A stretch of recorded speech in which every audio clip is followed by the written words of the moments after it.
Welcome back to your Daily Dose. My name is Robert Cochran. I'm here with Matt Eagles, and we have documented pieces of his stories in the previous 4 episodes. Please go back and look at that. What we're talking about in particular right now is what Matt does on a daily basis to maintain this positive aspect. And so, Matt, how much of that is physical? How much of that is mental, spiritual, social? How do you maintain?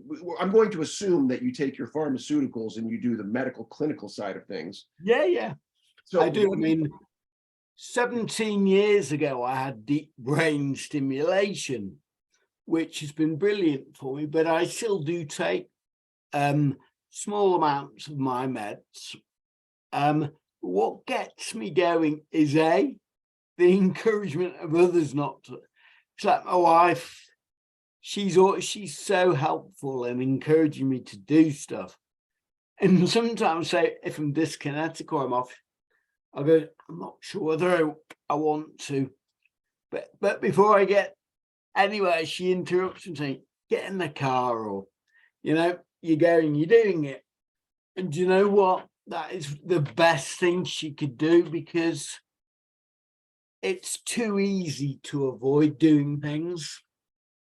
You're not, if you wait until you feel like doing something, you won't do it. I mean, Exactly. Yeah. Right. And, to me, that's a human condition. That's not just a Parkinson's thing. The more people I meet who put off whatever they think is important or they'd like to do because they're waiting for the inspiration or the right moment, there's no such thing. There's only right now. Right? Yeah, you have to be spontaneous, and you have to, yeah. I mean, I'll go out to a restaurant sometimes when I'm dyskinetic, which can be interesting, but it'd be all too easy to say, hey, somebody's going to end up wearing some soup or some steak or something, or I might have to ask somebody to cut my food up for me. But you know what? Yeah. When you do that, and people go, yeah, sure, no problem at all, you realize that there's a joy in helping others. Oh, you said a couple of big things there I want to hit on. One is acceptance. This is the acceptance of where I am right now. This is the acceptance of my body right now at this moment. And instead of fighting that or denying any other opportunity, you're able to say, okay, yes, I have this, and here's what I'm going to do about that. And the second part of it that I really love was the humility to ask for help, to say, yeah, what's going on? How has that process of getting that humility been for you?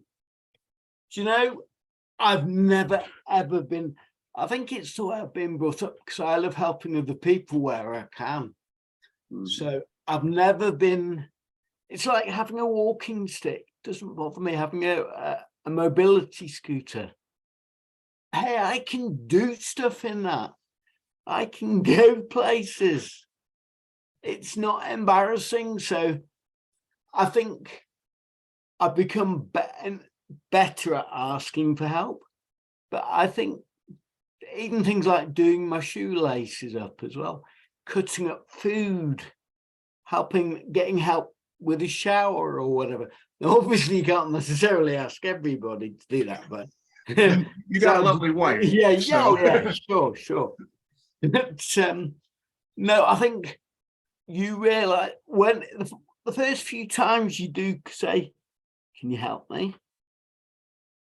It is quite a tough thing to do, but once you realize that it isn't, can you help me?